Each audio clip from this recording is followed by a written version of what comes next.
Tom. Tommy Curran, how are we doing this week? Tremendous, friends. How are you? We're doing excellent, as always. Let me ask you generically, and we were playing some of your clips from the Patriots Talk podcast. We were reading from your latest up now at NBC Sports Boston. Let me get the headline for everybody. It is, for the first time in years, Patriots are building momentum early.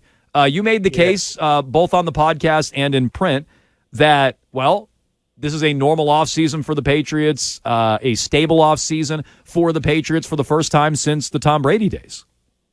Yeah, and they know what they're trying to do in May and June. And when they come back in July, there's a plan in place, and you understand who the christened quarterback is, which, to me, when you look at it, we've had so much Bailey Zappe conversation as to Bill not anointing Mac Jones publicly, but there is no way in God's green earth that there's going to be any kind of a quarterback competition unless Mac starts lining up under the tackle on a regular basis. I mean, you can't have it. You've got a structure. You've got a quarterback. You have an offensive coordinator. You have what we saw yesterday, which was an organized, cogent, crisp practice. Maximize that. Go through the summer and see how good you can be in September instead of having a fleet of questions to answer. So, Tommy, obviously a very small sample size yesterday that you guys got to witness. Do you have any idea, any sense of the shape of this offense compared to last year and maybe compared to the offense that we saw Josh McDaniels run with Mac Jones? That's what's hard, Mego, because they might have done something entirely different last week at the OTAs they had, and they might do something entirely different when we're not there. But just judging by what we watched yesterday, it was a lot of short, quick, underneath passing, a lot of out of the backfield throws to the backs. Ty Montgomery was featured a ton. Kendrick Bourne was featured a ton. Tyquan Thornton. There were shot plays in there too, but it was very much oriented toward getting the ball out quickly, crisply, and moving it downfield. And the runs that we saw at this time last year, we were starting to see some of the wide zone Shanahan stuff that they were putting in. They smashed their head against the cinder block wall for the ensuing 5 months. We didn't see any of that yesterday. We saw when they did do run fits, and it's not full contact, it was gap runs, the duo stuff, the up the middle stuff that they're good at. Tommy, it was the first OTA, but it really should have been the third. And with that in mind, should we read it all into Juju Smith-Schuster or Christian Gonzalez not being there, or is that just overreactionary? I don't know. I mean, it's obviously, again, because we haven't had a lot of opportunities to see who's there on a consistent basis and who isn't. You don't want to just theorize that somebody is holding out, whether it be someone like Trent Brown who's playing left tackle and not making left tackle money. Whether or not he has a right to hold out given his performance last year is another story, or whether Matthew Judon, entering the final year of his contract after playing well, would want to be getting more money. So I don't want to jump to conclusions about any kind of contract strife, but we'll be watching it when we have other OTA opportunities, and certainly at minicamp, which is mandatory. Ask those guys, hey, did you work out on your own? Or did you just want to stay away because you're pissed? How surprised were you not to see Juju there after the comments that he made and that you noted about having flashcards for this offense, how you should get a diploma for learning this offense, and then he's at least not there for the session that you guys were? Yeah, I mean, again, it's worth noting and worth watching next week to see if he is there, because it's an opportunity, as we've heard time and again from here and around the league, for something to be built.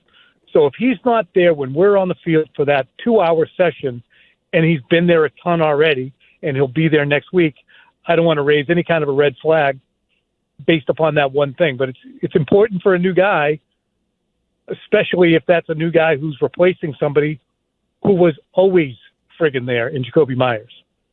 So I believe you said in the Patriots Talk podcast you're going to put out another podcast in the next couple of days, or maybe you'll address this. I'm curious your reaction to Bill Belichick, for the most part, swatting aside questions about OTA violations, laughing about it, even joking about it at one time, which I didn't fully love.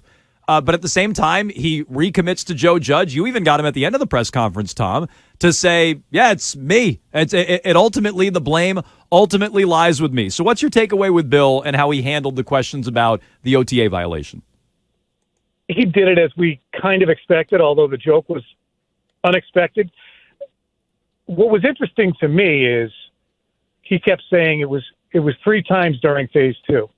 Yet we know when it happened based on the reporting, but the penalty's in phase 3, which is the most important phase when guys can get on the field.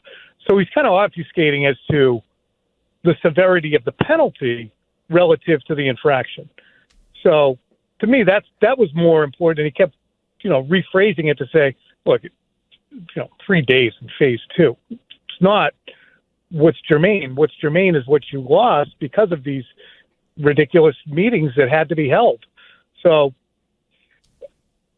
there was more nice things said about Joe Judge in 5 minutes of questioning than have been said about Mac Jones since January. So read into that what you will. When Bill digs in, Bill is dug in. Tommy, some new reporting, I guess, about DeAndre Hopkins and the Patriots' potential interest in him. I know that that's sort of fluctuated here recently. Where do you sort of stand on all of that? What have you heard? I think that people continue to throw it up against the wall that, hey, the Patriots could be in on this. And the likelihood of it, to me, seems remote. He's going to be a $10 to $12 to $15 million player. That's what OBJ got with the Ravens. That's what he's going to command. I just don't see them extending themselves, nor do I see DeAndre Hopkins dying to come into New England. Could something happen where they give him, a contract that somehow moves the money around and makes it simple to them to fit him in this year? And because they have a ton of space next year, they can just prorate it and deal with it? Yeah, absolutely. But to me, I look at it, and he is such a big, important player to be adding that you would want him here now, and you would want him here during minicamp, and you would want him here to understand exactly how Mac Jones operates. Because if he's going to see the ball targeted to him upwards of 110 times, which he probably would expect over a 16-game season, that's a pretty big component you want to have in. So I just don't see it happening, or the likelihood being very high. Why do you think his market's sort of cold right now? I think the timing might not be great. Honestly, Christian. I mean, their teams are getting into this period of time where, at post-draft, they've crafted what they're going to be, who they're going to be, and how they're going to do things. I think part of the reason that Arizona finally said, all right, we got to move on from this is, they're trying to team build as well, and having the DeAndre Hopkins specter hanging over the organization, even though they'd be better with him than without him, they had to move on from it. So I think that he'll land somewhere, but when he does land, it'll probably be for less than he expects, and with a team that has a serious chance of being a Final Four team. Tom, Joe Judge, I know I heard Phil in Bill's availability yesterday trying to suss out exactly what Joe Judge's job is. And I read some reporting that he spent most of the time with special teams on the field yesterday. But he seems to be by Bill's side a lot. Does that have the potential to create any awkwardness with guys on the offensive side of the ball who, I guess, brushed up against him in the wrong way last year? I'm thinking specifically of the anointed quarterback. Yeah, I mean, I don't think he is the special teams coordinator. By everything we saw yesterday, Cam Akord is an assistant and Joe Judge is in charge of it. And that's what I anticipate the setup will be. And he's also the assistant to the head coach as opposed to the assistant head coach. I know there was hair splitting over the verbiage, but I think he's filling that role as Bill Belichick's sage that he had Mike Lombardi fill and Floyd Reese fill, Matt Patricia fill, and now Joe Judge in it. The judgment of, is this guy really sage enough to be anybody's sage? What has he shown that seems so gifted and, important that you need to siphon off of? I don't know. I mean, I just haven't seen it, but that seems to be his role. The value of that particular guy in that role, certainly Bill has a different opinion than what we've observed. All right, he is Tommy Curran of NBC Sports Boston. Check out his latest on the website. Check out the Patriots Talk podcast as well. We were playing some of that earlier today. And check him out next week when he joins us again. Tom, we appreciate the time. Thanks so much. All right, have a great weekend, guys. See you. All right, Tommy Curran Thank as you, all our Tom. guests on the Harbor One Hotline.